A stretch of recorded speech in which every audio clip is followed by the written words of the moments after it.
Čia portalo Bernardin LT pokalbis apie buvusį Jungtinių Amerikos valstijų prezidentą Jimmy Carterį, su kuriuo atsisveikinama sausio 9-ąją. Mūsų pašnekovas istorikas, Europietiškos dešinės instituto vadovas Teodoras Žukas. Kalbina portalo žurnalistas Vytautas Markevičius. Gerbiamas Teodorai, apie Jimmy Carterį kalbama, kad jis buvo įdomi ir įtakinga asmenybė Amerikos politikoje. O kokie buvo didžiausi Jimmy Carterio pasiekimai Jungtinių Amerikos valstijų prezidento poste? Pirmiausia, gal reikia pasakyti, kad tokia tikrai epochinė asmenybė, išgyvenęs 100 metų, labai ilgą gyvenimą ir tokį turtingą gyvenimą pragyvenęs. Čia galėtume nuo jo vaikystės pradėti Džordžijoje, žemės riešutų fermoje, iš labai paprastos, labai religingos baptistų šeimos kilęs. Bet jeigu kalbant apie tą pagrindinį gyvenimo etapą, apie vieną kadenciją 4 metus Baltuosiuose rūmuose Vašingtone, tas laikotarpis iš tiesų buvo Jungtinėms valstijoms labai sudėtingas. Carteris paveldėjo ilgalaikės problemas. Pirmiausia, jis atėjo į Baltuosius rūmus po labai didelių skandalų, kai netaip senai pirmą kartą Jungtinių valstijų istorijoje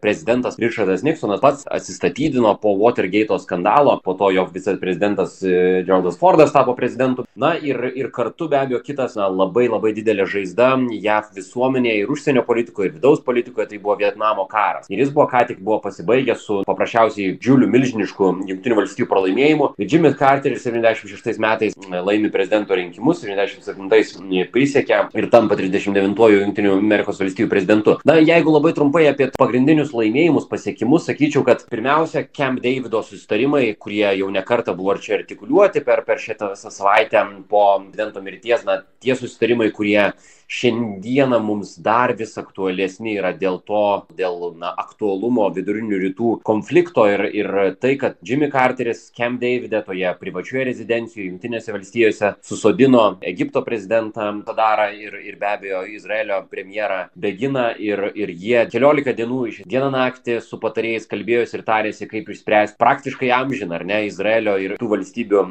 viduriniuose rytuose problemas ir klausimus. Ir iš tiesų tai buvo, kalba dauguma istorikų ar analitikų, tai buvo vienas sėkmingiausių bandymų atrasti taiką tarp Izraelio, Egipto, be abejo ir Palestinos klausimų ir kitų platesnių vidurinių rytų klausimų. Čia jau tik tai vėlesni Oslo akordai, kurios Clinton administracija ir Abrahamo akordai, kurios Trumpo administracija pajudino, galėtų kažkiek lygintis, bet iš esmės Carterio šie Camp Davido susitarimai kaip tokie yra pagrindinis. Ir jeigu labai trumpai apie kitus, tokius, sakyčiau, taip pat svarbius pasiekimus, ką pavyko Carteriui, ir tai be abejo matosi tik tai retrospektyviai labiau, tai kaip jūs sakėte, pasiekimai, ar ne? Tik tai retrospektyviai jie dabar matosi. Pradžia JAV tam tikrų sektorių dereguliacijos, tai pirmiausia oro linijų, geležinkelių, jau po to Reiganas dar labiau akceleravo visą šitą programą, bet Carteris visą tai pradėjo, kas iš tiesų labai padėjo JAV ekonomikai atsigauti jau labiau prie Reigano. Ir be abejo JAV energetinė politika irgi labai svarbu, kad Carteris pradėjo tai, kad JAV galų gale nusisuko nuo tos programos, kai jinai buvo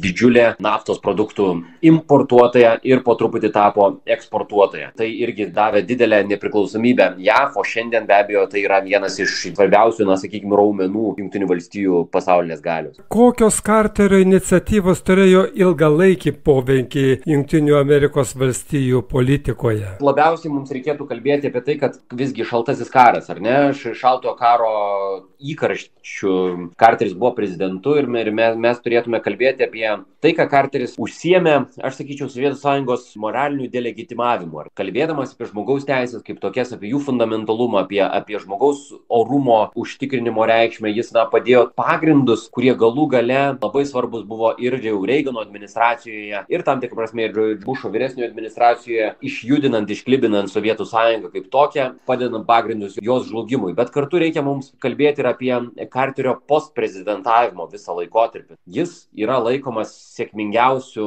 Amerikos postprezidentų. Tai yra žmogumi, kuris po prezidentavimo toliau tęsė įvairią veiklą, visuomeninę veiklą, rinkimų stebėjimą, įvairias iniciatyvas, socialinės iniciatyvas, kovą su skurdu, su badu, klimato kaita.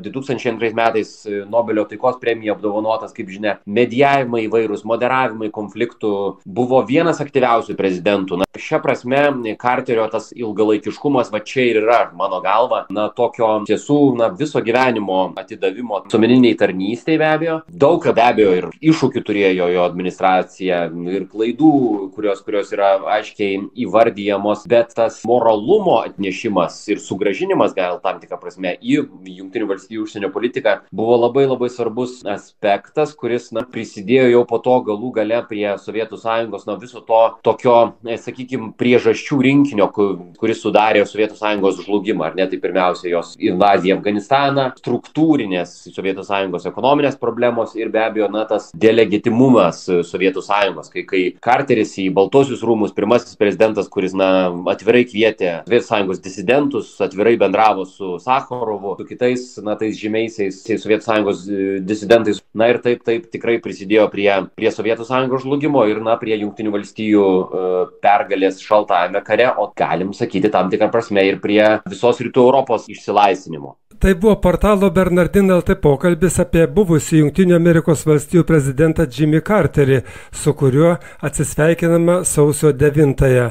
Mūsų pašnekovas buvo istorikas, Europietiškos dešinės instituto vadovas Teodoras Žukas. Jį kalbino portalo žurnalistas Vytautas Markevičius.